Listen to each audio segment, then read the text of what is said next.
ಯಾರು ಬೇಕಾರ ಬರಲಿ, ಇವನೊಬ್ಬ ಬೇಡ ಮಾರ. ರಿಲೀಸ್ಗಳ ನಡುವಿನ ಸುದೀರ್ಘ ಅಂತರ ಇಂದಿನ ಡಿಜಿಟಲ್ ಯುಗದಲ್ಲಿ ಸ್ಟಾರ್ಡಮ್ ಉಳಿಯಬಲ್ಲದೆ. ಹಿಂದೆ ಒಬ್ಬ ಸ್ಟಾರ್ ನಟನ 3-4 ಚಿತ್ರಗಳು ವರ್ಷವೊಂದರಲ್ಲಿ ಬಿಡುಗಡೆಯಾಗುತ್ತಿದ್ದವು. ಒಂದು ಚಿತ್ರ ಸೋತರೂ 3 ತಿಂಗಳಿಗೆ ಬರುತ್ತಿದ್ದ ಮತ್ತೊಂದು ಚಿತ್ರ ಪ್ರೇಕ್ಷಕರನ್ನು ಮತ್ತೆ ಚಿತ್ರಮಂದಿರದತ್ತ ಸೆಳೆಯುತ್ತಿತ್ತು. ಆದರೆ ಇಂದು ಚಿತ್ರಗಳ ನಡುವಿನ ಅಂತರ 3-4 ವರ್ಷಗಳಿಗೆ ವಿಸ್ತರಿಸಿದೆ. ಇಂದಿನ ವೇಗದ ಅಟೆನ್ಷನ್ ಎಕಾನಮಿ, ಜನರ ಗಮನವೇ ಬಂಡವಾಳವಾಗಿರುವ ವ್ಯವಸ್ಥೆ ಯುಗದಲ್ಲಿ ಇಷ್ಟು ದೀರ್ಘಕಾಲ ಬೆಳ್ಳಿತೆರೆಯಿಂದ ಮಾಯವಾಗುವುದು ಸ್ಟಾರ್ ನಟರಿಗೆ ಸುರಕ್ಷಿತವೇ ಎಂಬುದು ವಿಶ್ಲೇಷಣೆಗೆ ಒಳಪಡಬೇಕಾದ ಗಂಭೀರ ವಿಚಾರ.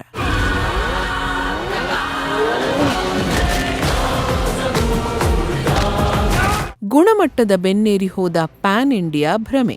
ಇಂದು ಪ್ರತಿಯೊಂದು ಚಿತ್ರವೂ ಭಾರಿ ಬಜೆಟ್, ವಿಎಫ್ಎಕ್ಸ್ ಮತ್ತು ಪ್ಯಾನ್ ಇಂಡಿಯಾ ಮಟ್ಟದಲ್ಲಿ ತಯಾರಾಗುತ್ತಿದೆ.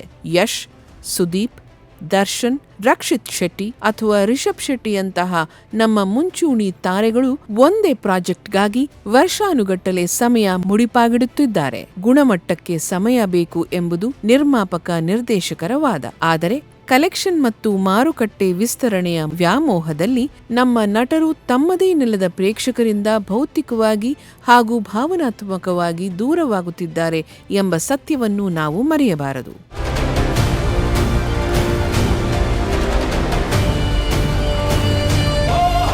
ಕಣ್ಣಿಂದ ದೂರವಾದರೆ ಮನಸ್ಸಿನಿಂದಲೂ ದೂರ.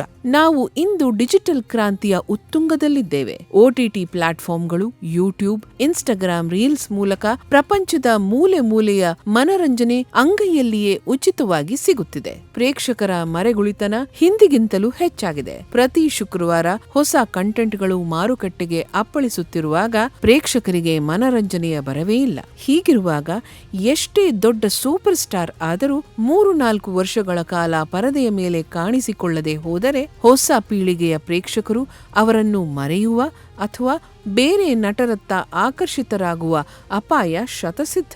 ಸತತವಾಗಿ ಜನರ ಕಣ್ಣಿಗೆ ಬೀಳದಿರುವುದು ಇಂದಿನ ಮಾರುಕಟ್ಟೆಯಲ್ಲಿ ಒಂದು ಆತ್ಮಹತ್ಯಾತ್ಮಕ ನಿರ್ಧಾರವಾಗಿ ಪರಿಣಮಿಸಬಹುದು.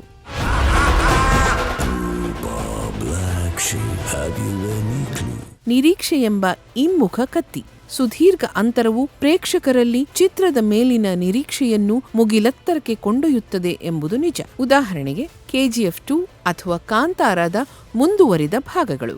ಆದರೆ ಇದು ಜೂಜಾಟವಿದ್ದಂತೆ. ಅಷ್ಟು ವರ್ಷ ಕಾಯಿಸಿದ ನಂತರ ಬಿಡುಗಡೆಯಾದ ಚಿತ್ರ ಸಾಧಾರಣವಾಗಿದ್ದರೆ ಪ್ರೇಕ್ಷಕರ ನಿರಾಸೆ ಆಕ್ರೋಶವಾಗಿ ಬದಲಾಗುತ್ತದೆ. ಇಂದಿನ ನಿರ್ದಾಕ್ಷಿಣ್ಯ ವಿಮರ್ಶೆಯ ಕಾಲದಲ್ಲಿ ಒಂದು ದೊಡ್ಡ ಸೋಲು ನಟನ ಸ್ಟಾರ್ಡಮ್ ಅನ್ನು ಪಾತಾಳಕ್ಕೆ ತಳ್ಳಬಹುದು. ಜೊತೆಗೆ ಮುಂದಿನ ಚಿತ್ರಕ್ಕೆ ಮತ್ತೆ 3 ವರ್ಷ ಕಾಯಬೇಕು. ಇದು ನಟರ ವೃತ್ತಿ ಬದುಕಿಗೆ ಚೇತರಿಸಿಕೊಳ್ಳಲಾಗದ ಪೆಟ್ಟು ನೀಡುತ್ತದೆ.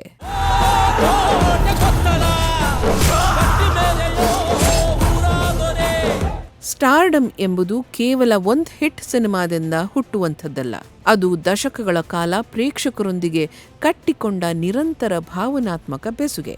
ಅತಿ ನಿರೀಕ್ಷೆಯ ಬೃಹತ್ ಚಿತ್ರಗಳ ಜೊತೆಗೆ ಗುಣಮಟ್ಟದ ಸಣ್ಣ ಅಥವಾ ಮಧ್ಯಮ ಬಜೆಟ್ ಚಿತ್ರಗಳು ತ್ವರಿತವಾಗಿ ಮಾಡಿ ಮುಗಿಸುವ ಕಲೆಯನ್ನು ಇಂದಿನ ನಟರು ಕರಗತ ಮಾಡಿಕೊಳ್ಳಬೇಕಿದೆ.